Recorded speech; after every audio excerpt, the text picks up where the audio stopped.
Assalamualaikum warahmatullahi wabarakatuh. Perkenalkan, nama saya Rizky Ramadan dengan NIM 215311038 dari kelas Perbankan Syariah 1A kelompok 5. Assalamualaikum warahmatullahi wabarakatuh. Nama saya Zulfari Faiza dengan NIM 215231024 dari kelas Perbankan Syariah 1A dari kelompok 5. Assalamualaikum warahmatullahi wabarakatuh. Perkenalkan, saya Deni Silviana dengan NIM 215231006 dari kelas Perbankan Syariah 1A kelompok 5. Perkenalkan, saya Ida Nur Rahmawati dengan NIM 215231027 dari kelas Perbankan Bisnis Syariah 1A kelompok 5. Perkenalkan, saya Latifah Kustina dengan NIM 215231015 dari kelas Perbankan Syariah 1A kelompok 5 akan menganalisa sebuah kasus dan pemecahan masalahnya. Bismillahirrahmanirrahim.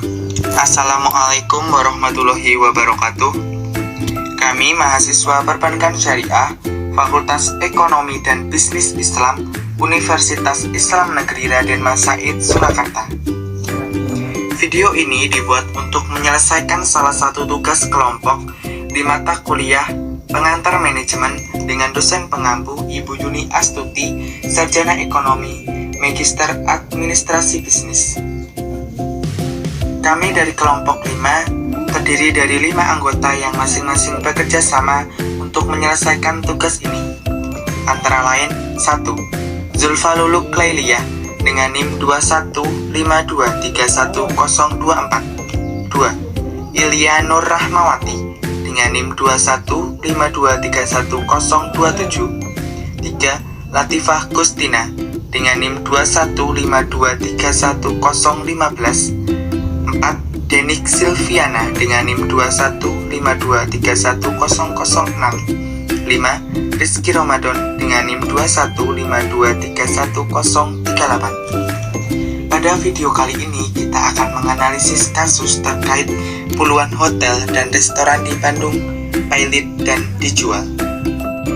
Pandemi COVID-19 yang berkepanjangan telah menghancurkan sektor pariwisata. Bahkan tak sedikit usaha pariwisata pilot dan dijual. Ketua Perhimpunan Hotel dan Restoran Indonesia (PHRI) Badung 1 Gusti Agung Rai Suryawijaya tak menampiknya. Ketua Badan Promosi Pariwisata Daerah BPBD Badung ini menyebutkan banyak aset hotel dari restoran yang dijual disebabkan oleh dampak dari pandemi COVID-19. Menurutnya, biaya operasional hotel dalam sebulan tidak berbanding lurus dengan pendapatan. Contohnya, untuk hotel bintang 3 dengan 100 kamar dalam kondisi bukan diperlukan biaya operasional mencapai 300-400 juta, sedangkan dalam keadaan tutup diperlukan biaya minimal 50-100 juta. Disebutkan, penjualan hotel tentunya tidak memberikan keuntungan baik bagi pemilik maupun karyawan, sebab hotel yang dijual sudah pasti dengan harga yang lebih rendah dari harga normal sebelum pandemi.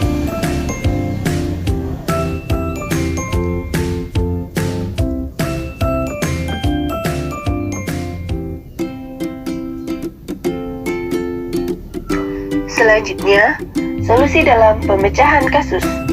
Poin-poin penting dalam strategi meminimalisir kebangkrutan. 1. Perubahan dalam manajemen. 2. Strategi marketing yang baik.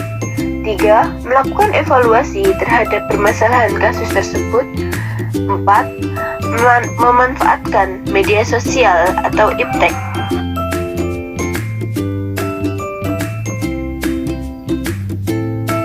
Perubahan manajemen. Perubahan disebabkan faktor internal maupun eksternal, karena desakan dan tekanan ataupun sukarela dan diprogramkan. Kita yang mengikuti dan menyesuaikan diri dengan perubahan perubahan atau kita yang berinisiatif untuk melakukan perubahan tersebut. Perubahan manajemen memerlukan strategi supaya perubahan yang diinginkan dapat diterima secara positif dan diterapkan pada semua lapisan secara optimal dengan hasil maksimal. Pertama, melibatkan semua orang dalam perubahan agar mereka merasa bahwa perubahan bukan merupakan perintah dan paksaan dari atas. Biarkan semua bergotong royong dalam semangat kebersamaan yang tinggi menuju perubahan yang lebih baik lagi demi dan untuk kepentingan bersama.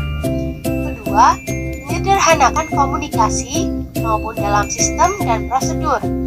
Dalam era digital, banyak hal yang dapat diambil alih oleh teknologi dan teknologi informasi atau IT. Jangan jadikan waktu kita habis berkutat dengan hal-hal yang dapat dikerjakan oleh mesin, komputer, dan robot. Lebih baik kita menggunakan waktu kita untuk hal-hal yang tidak dapat dikerjakan oleh mesin dan memikirkan hal-hal yang strategis untuk kepentingan jangka panjang dan berdampak besar. Ketiga, persiapkan program perubahan yang sistematis.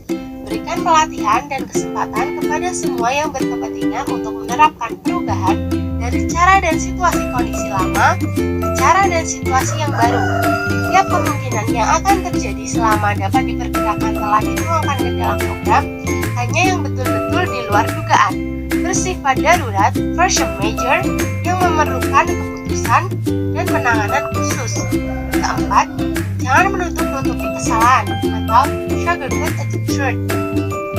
ABS, asal bersenang.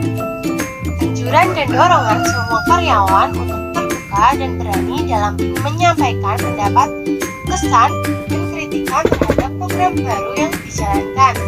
Hal ini penting mengingat rasa takut, enggan, dan merasa beresiko dalam menyampaikan khususnya kritik, sehingga di atas permukaan semua serba baik dan lancar. Kelima, tingkatkan dan pererat hubungan baik atasan dengan bawahan dan sebaliknya. Juga antar sesama agar komunikasi lebih terbuka. Timbulkan perasaan sebagai teamwork selain untuk memberikan rasa tenang, penuh keyakinan, dan menikmati pengalaman yang mengasyikkan dengan perjalanan atau proses dan memperoleh kepuasan dengan hasil atau destinasi. Sebuah sukses jauh lebih dirasakan dalam kebersamaan.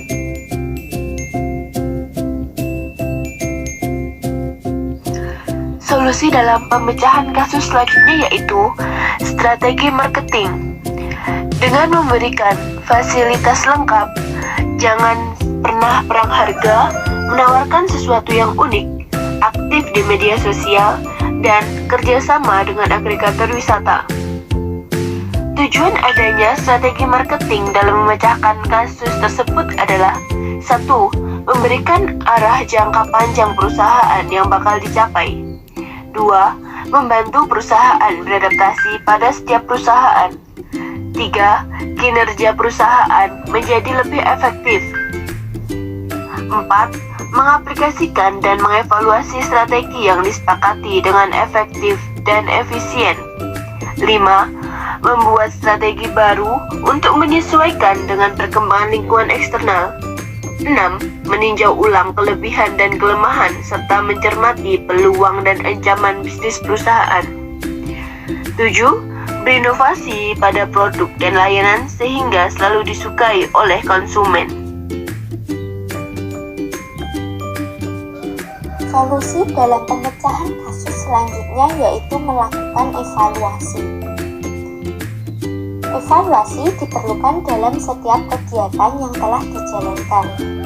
Ini untuk menjamin bahwa apa yang kita jalankan tersebut sesuai dengan tujuan yang ingin dicapai.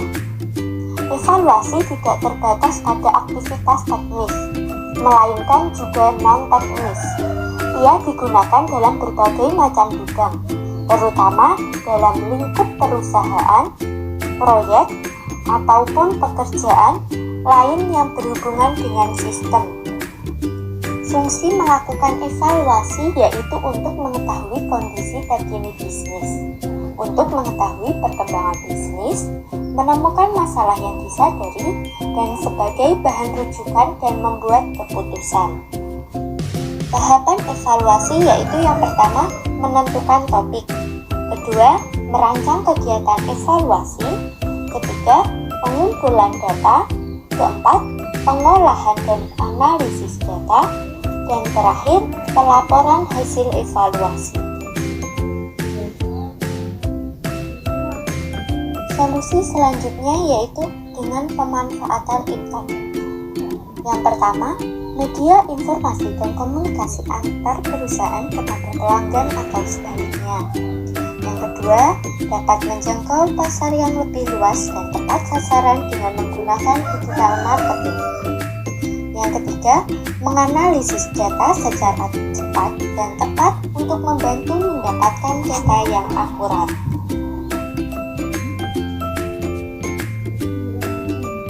Sekian analisis kasus dari kelompok kami. Kurang dan lebihnya mohon maaf. Terima kasih. Wassalamualaikum warahmatullahi wabarakatuh.